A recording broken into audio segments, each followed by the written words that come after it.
has to be an SOP in every clinic. There has to also be a checklist. And based on these SOPs, then of course everybody performing that procedure has a set way of performing that procedure, so that the quality of care, irrespective of the provider that is provided in a particular facility, is consistent and sustained. There's also the room for, so there's an SOP, there's also a checklist. No matter how many times I do a procedure, I'm never going to be perfect. I always have to use my checklist and make sure that, oh, I'm doing this, even if it's a procedure I've done 100 times or 200 times. So we also have to keep checklists.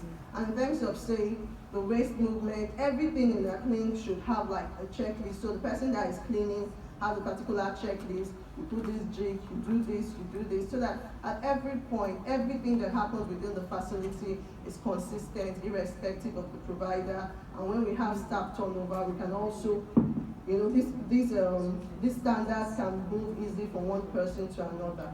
Then there's also a room for training, and that's why we are here. So we train and we train our staff to get the best out of them. I also want to mention that registering with the regulator is also a very good way to maintain your infection control within your facility.